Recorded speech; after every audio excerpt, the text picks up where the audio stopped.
Yesus, Engkau juru selamatku.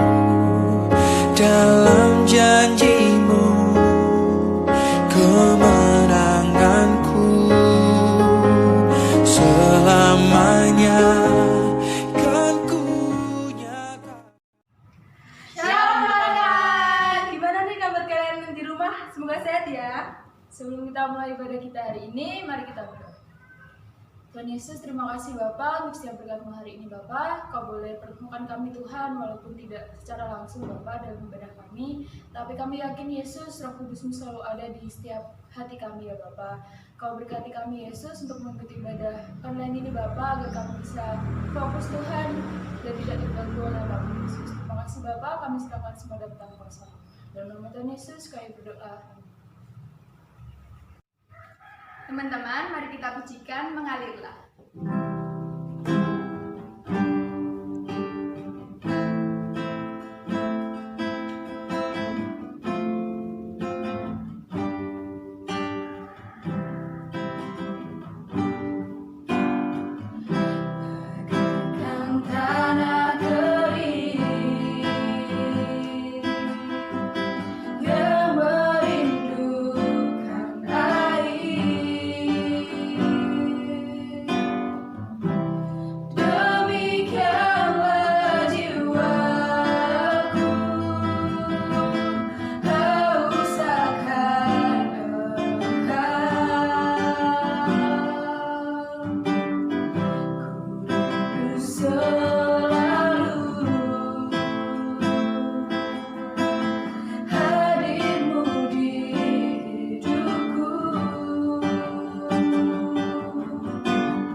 Yesus Engkau juru selamatku dalam janji. Sabda awal kita pada minggu ini kita ambil dari Yohanes 14 ayat 1 sampai 14. Rumah Bapa. Janganlah gelisah hatimu, percayalah kepada Allah, percayalah juga kepadaku. Di rumah Bapakku banyak tempat tinggal. Jika tidak demikian, tentu aku mengatakan kepadamu, sebab aku pergi ke situ untuk menyediakan tempat bagimu. Dan apabila aku telah pergi ke situ dan telah menyediakan tempat bagimu, aku akan datang kembali dan membawa kamu ke tempatku, supaya di tempat di mana aku berada, kamu pun berada. Dan kemana aku pergi, kamu tahu jalan ke situ. Kata Thomas kepadanya, Tuhan, kami tidak tahu kemana engkau pergi. Jadi, bagaimana kami tahu jalan ke situ? Kata Tuhan kepadanya, Akulah jalan kebenaran dan hidup. Tidak ada seorang pun yang datang kepada Bapa kalau tidak melalui aku. Sekiranya kamu mengenal aku, pasti kamu juga mengenal Bapakku. Sekarang ini kamu mengenal Dia dan kamu telah melihat Dia. Kata Filipus kepadanya, Tuhan, tunjukkanlah Bapa itu kepada kami. Itu sudah cukup bagi kami. Kata Yesus kepadanya, telah sekian lama aku bersama-sama dengan kamu, Filipus, namun engkau tidak mengenal aku. Barang siapa telah melihat aku, ia telah melihat Bapa. Bagaimana engkau berkata, tunjukkanlah Bapa itu kepada kami. Tidak percayakah engkau bahwa aku di dalam Bapa dan Bapa di dalam aku? Apa yang aku katakan kepadamu, tidak aku katakan dari diriku sendiri.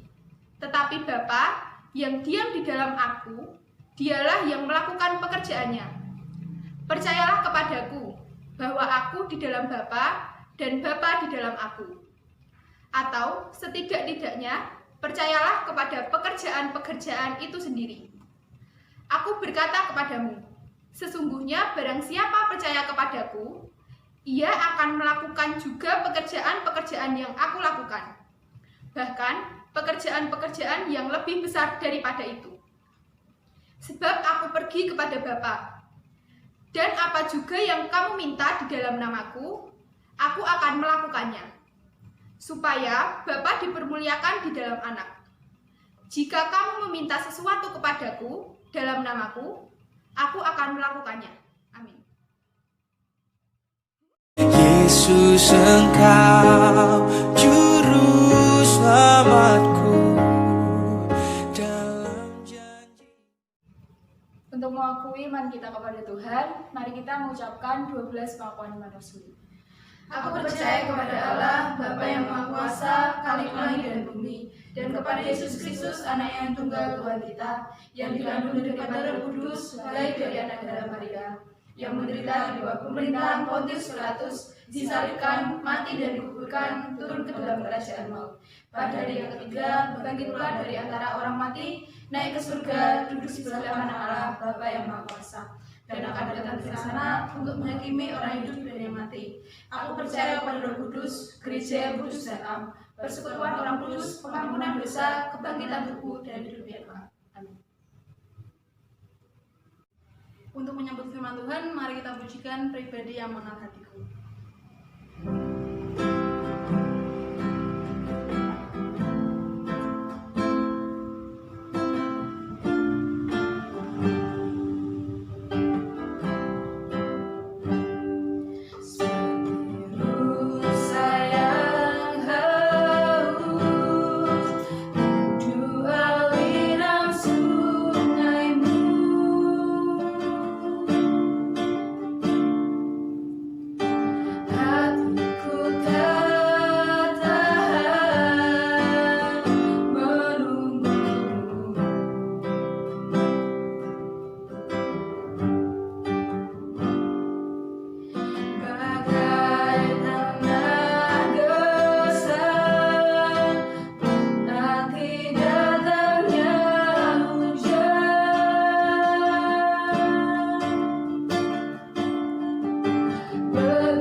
Yesus Engkau Juru Selamatku dalam janji.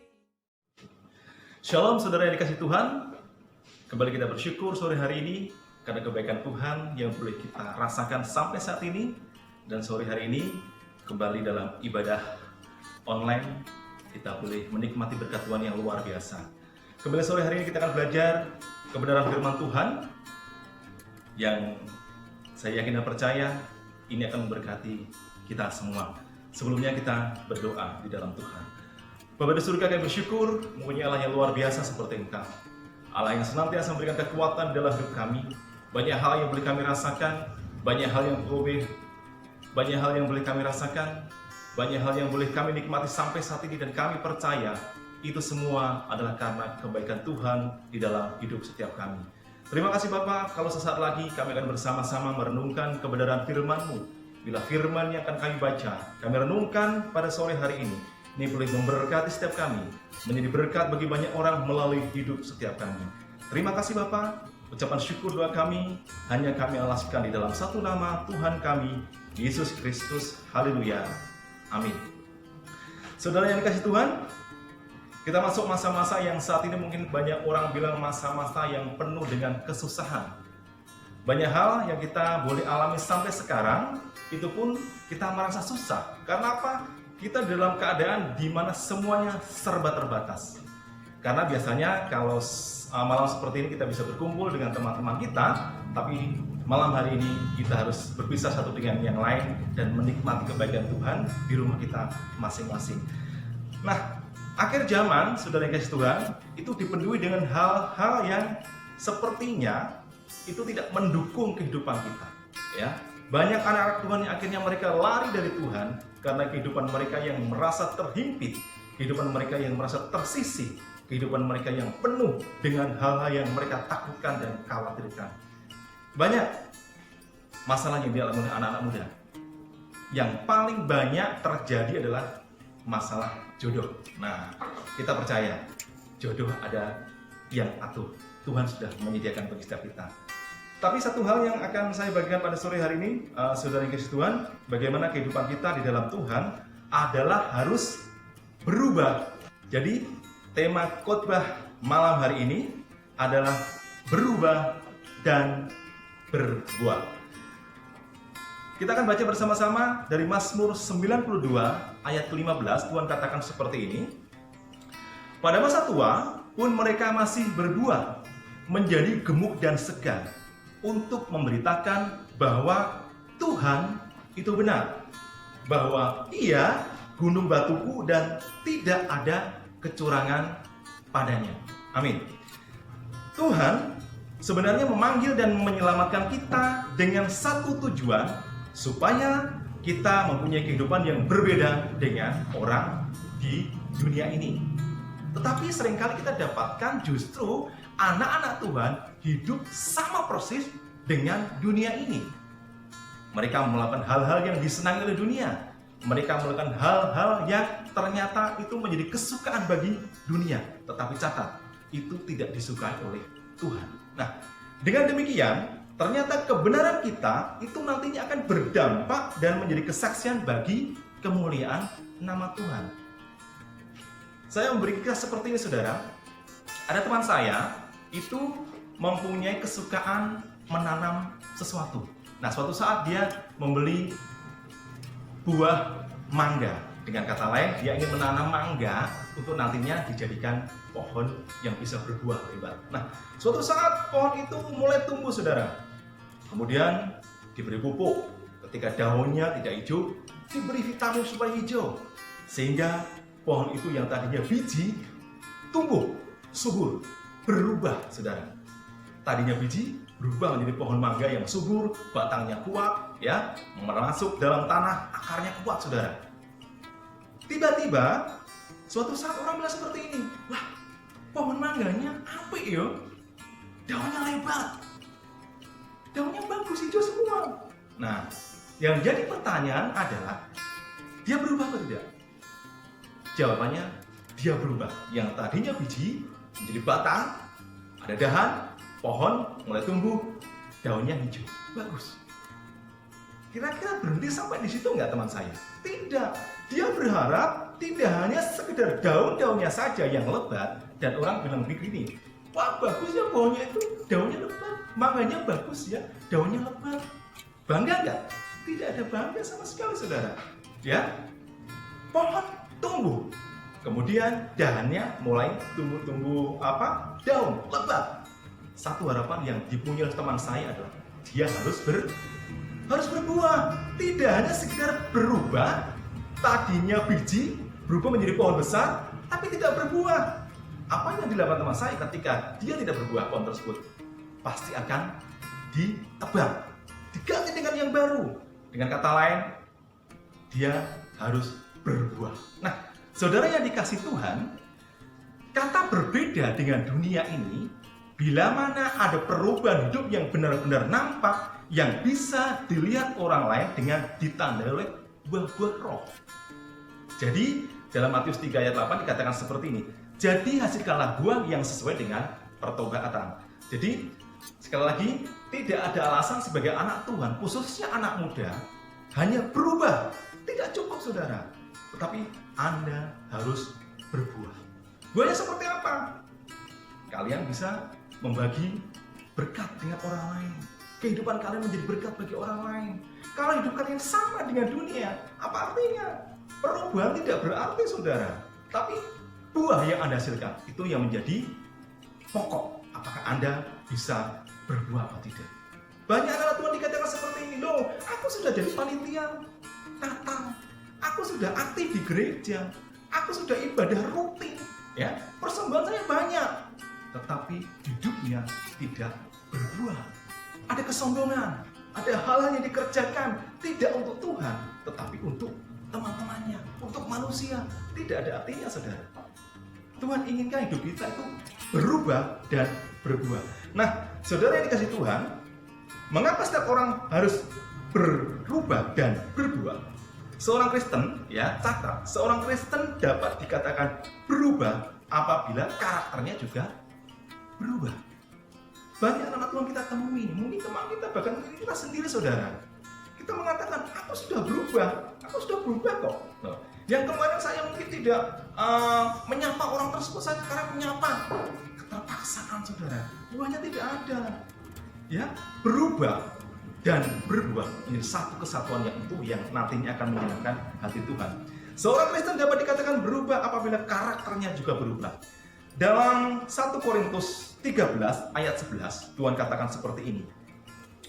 Ketika aku kanak-kanak, aku berkata-kata seperti kanak-kanak. Aku merasa seperti kanak-kanak. Aku berpikir seperti kanak-kanak.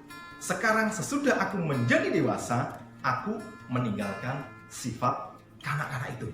Itu 1 Korintus 13 ayat 11. Artinya apa?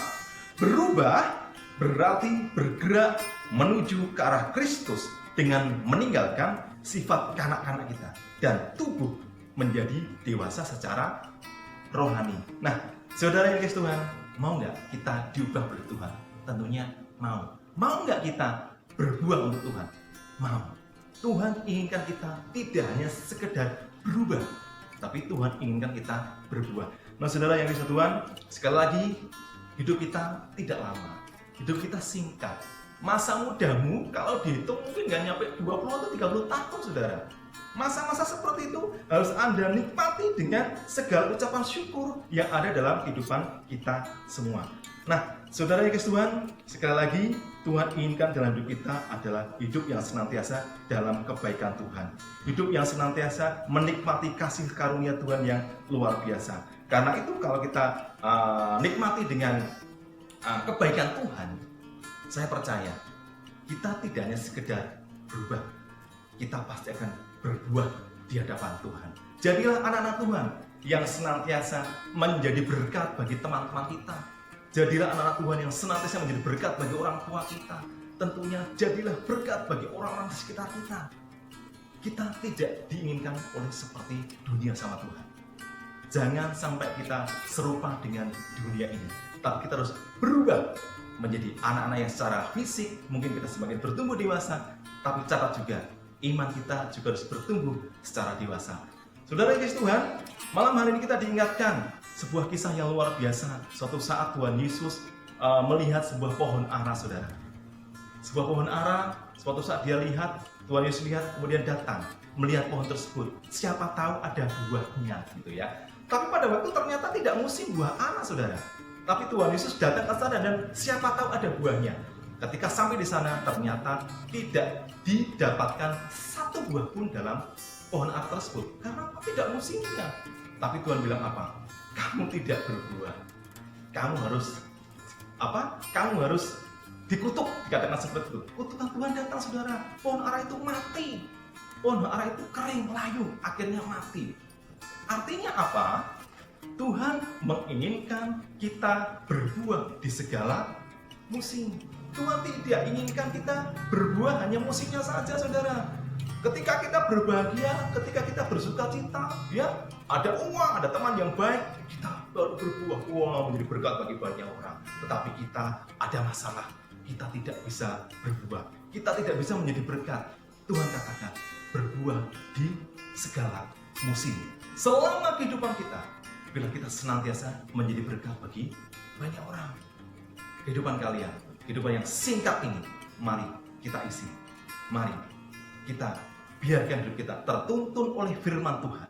Sehingga orang luar di sana melihat bagaimana anak-anak Tuhan, SPKPR, GKJ Jumat Ngawen, menjadi berkat bagi orang-orang di sekitarnya. Menjadi berkat bagi keluarganya, menjadi berkat bagi gerejanya, menjadi berkat bagi masyarakat yang ada. Berbuah untuk Tuhan. Nah, saudara yang dikasihi Tuhan, melalui firman singkat ini Tuhan ingin ingatkan kembali di dalam kehidupan kita supaya hidup ini dipenuhi dengan hal-hal yang menyenangkan hati Tuhan, hal-hal yang membuat Tuhan suka, yaitu dengan cara apa? Kita berubah, tidak sekedar berubah, tapi juga harus berbuah di hadapan Tuhan. Nah, saudara yang dikasihi Tuhan, pada malam hari ini tidak panjang firman yang akan kita dengar, tetapi ternyata firman itu mampu membuat kita semakin mengerti siapa sebenarnya diri kita. Kita tidak hanya sekedar menjadi sekali lagi anak-anak Tuhan, remaja Tuhan, pemuda Tuhan yang hanya sekedar pergi ke gereja, rajin ke gereja, rajin beribadah, tidak. Tapi Tuhan inginkan tidak hanya sekedar itu. Perubahan harus disertai dengan yang namanya buah yang dihasilkan. Tuhan memberkati. Mari kita berdoa. Bapa di surga, biarlah firman yang singkat ini boleh menjadi rema bagi setiap kami anak-anak muda di tempat ini. Biarlah mereka senantiasa berbuah untuk orang-orang di sekitarnya, menjadi berkat bagi banyak orang. Ampuni kami Bapa, kalau kami seringkali mengklaim bahwa hidup kami sudah berubah, tapi ternyata belum berbuah. Biarlah Roh Kudus yang senantiasa ada di dalam kehidupan kami. Kami berdoa untuk remaja, pemuda di tempat ini. Bila mereka, dimanapun Tuhan tempatkan mereka, senantiasa mereka Tuhan pakai secara luar biasa, menjadi berkat untuk orang-orang di sekitarnya. Terima kasih Bapak, ucapan syukur doa kami, hanya kami alaskan di dalam satu nama, Tuhan kami, Yesus Kristus. Haleluya. Amin. Yesus Engkau Juru Selamatku dalam janji. Demikianlah firman Tuhan yang telah disampaikan. Semoga bisa menjadi berkat buat teman-teman di rumah. Untuk selanjutnya, mari kita berdoa dengan doa yang telah diajarkan Tuhan. Doa Bapa kami. Bapa kami yang di surga, dikuduskanlah namamu, datanglah kerajaanmu, jadilah kehendakmu di bumi seperti di surga. Berikanlah kami pada hari ini makanan kami yang secukupnya, dan ampunilah kami akan kesalahan kami, seperti kami juga mengampuni orang yang bersalah kepada kami. Dan janganlah membawa kami ke dalam cobaan, tetapi lepaskanlah kami daripada yang jahat. Karena Engkau yang punya kerajaan dan kuasa dan kemuliaan sampai selama-lamanya. Untuk mengakhiri ibadah kita pada hari ini, mari kita pujikan Kidung Jemaat nomor 415.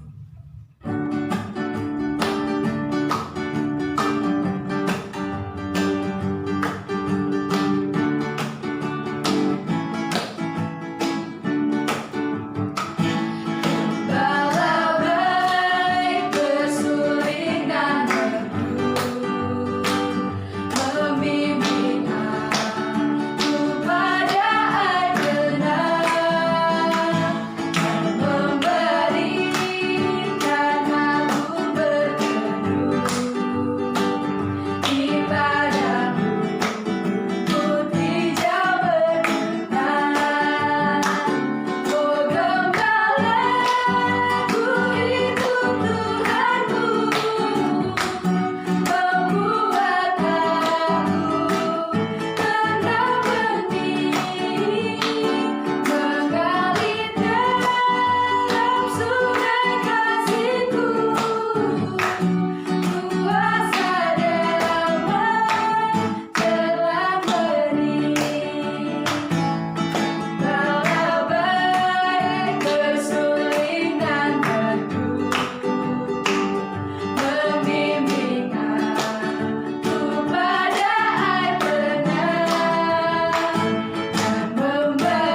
Yesus Engkau